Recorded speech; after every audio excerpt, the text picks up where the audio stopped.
I recently picked up this black rat drum kit from Facebook Marketplace, and despite the shells being some of the cheapest ever offered on the market, I still strongly believe that I got an absolute bargain. I'll tell you exactly what I paid later on in the video, but for now, let's take a look at what was included in the deal. First of all, let's talk about those drum mics, which actually came with their own flight case, which is padded and lockable. There's a little set of keys I found earlier in the case. They actually look to be in pretty good condition. I'm sure they haven't had much use, and when it comes to very much bottom of the range or budget drum mics, I've definitely seen a lot worse quality wise and build quality wise than these. I don't know anything about the brand, but you know, as long as they work, and I didn't have a way of testing them when I collected the kit, I think they'll be a great bargain. So here it is, the beast. Now you may have noticed that I've changed the cymbals around from the photos that I took outside. I've put the cheap ones on for now, and what I'm going to do is play the kit without looking at the tuning or anything like that, and I just want to see what it's like from basically when I picked it up with the cheap cymbals, and then we're going to put on the upgraded ZXTs, and then we're going to see how good I can get it to sound.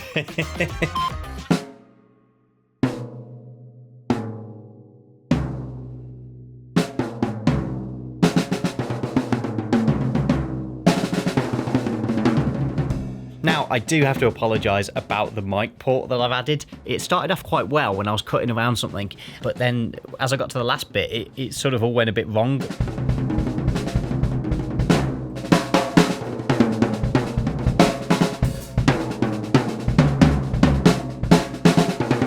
Now, I mentioned the shells earlier, black rat drums. This is one of the badges, or should I say stickers, which has actually fallen off one of the toms. As you can tell by the fact that this is a little bit of paper with glue on it, they weren't really the last word in quality. I believe that Black Rat were licensed by a company called PMT, which is a music chain store. We definitely had it here in the UK, I don't know if it still exists, but it was their own brand or their own line of drums. Now, the kit I have here has definitely lived a life beyond its means, because it's actually got a few kind of nice little upgrades. First of all, we have this pedal, which is made by a company called Elite. I struggled to find anything about these online. I can't see who makes them or who they were licensed by, but actually, you know what? I don't think it's too bad at all. It is only a single chain, which probably isn't the greatest, and I wonder if it's kind of like meant to be a copy of a DW sort of thing. I quite like the red, and I also like the fact that it's got Velcro on it as well, so it doesn't move.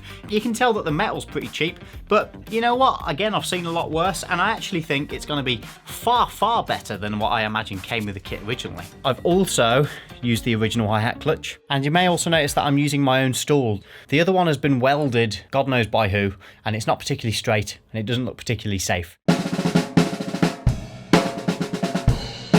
I actually got quite a few cymbals with this kit. This is one of the absolute cheapest of the cheap brassy starter cymbals. Like you get with any starter kit, they're no better or worse than any other kit, but they tend to be the first thing that most people upgrade. Now, these appear to have been upgraded very soon in their life because they're not dented to hell, as most of them tend to be when you find them on a second-hand kit, and that's because they've been upgraded with a set of Zildjian ZXT cymbals. Now, the hi-hats are pretty good. They're 14s. They look to be in reasonable condition. There's also a 20-inch ride cymbal, which is in pretty good condition.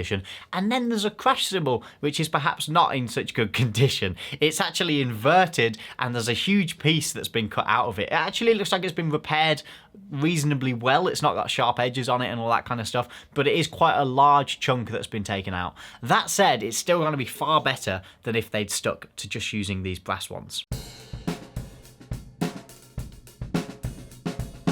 So after playing the kit, it's obvious there were a few issues, the first of which is the hi-hat clutch. The second thing is that the skins on it are incredibly thin, and they've probably never been tuned. Now, I'm not going to replace the skins because there's no budget for this video.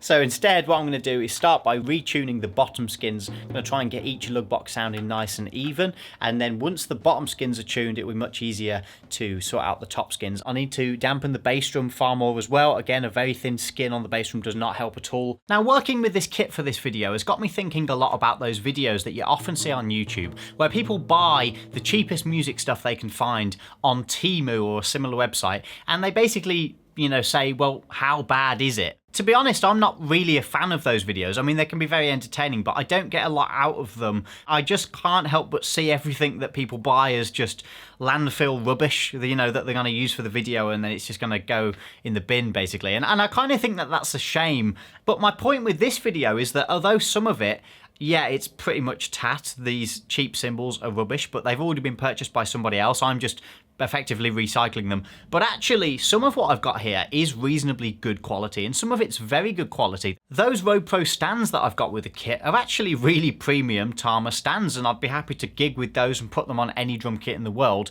and not think twice about it.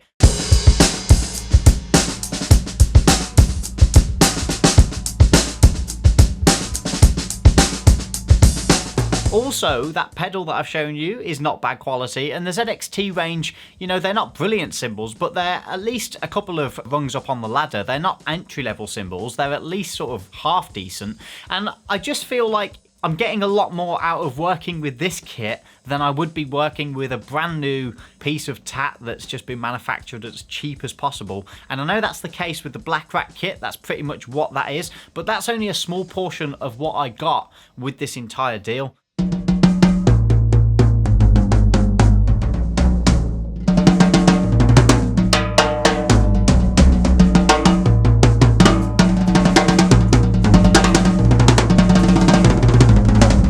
The guy wanted £100 for the lot, and I offered 75, saying that I'll pick it up pretty quickly, and he went for it, which was great. But I got to his house, had a look around the stuff, and I was like, yeah, this is all good. I was like, £75, yeah? And he was like, yeah, that's fine. I was like, I've just got the cash in the car, so I'll go and get the cash. I come back in, and I'm like, there's £80 there. And he goes, oh, are you sure? And I was like, no, I want my fiver back. I want my £5. But by that point, I couldn't say, no, wait a minute, I want my fiver back. So it should have been £75. But you know what? Fair play to him. That was a snidey move, that was. He knew what he was doing.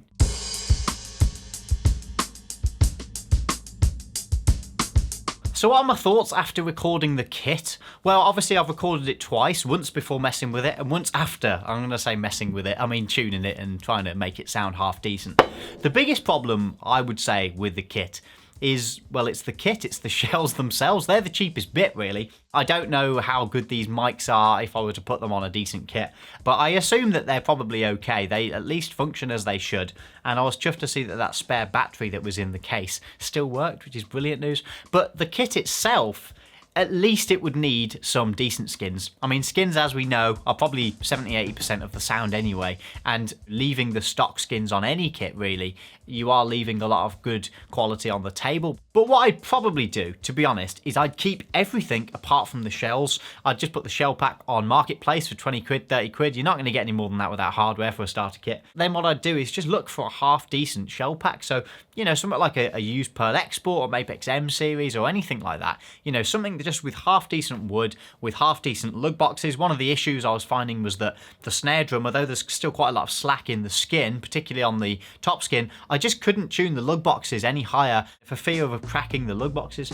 So that's definitely a consideration. It's definitely what I would do next if I wanted to make this setup even better. If I was to spend 80 quid or maybe 100 quid on a decent shell pack, including a snare drum, I think I could actually get this to sound half decent.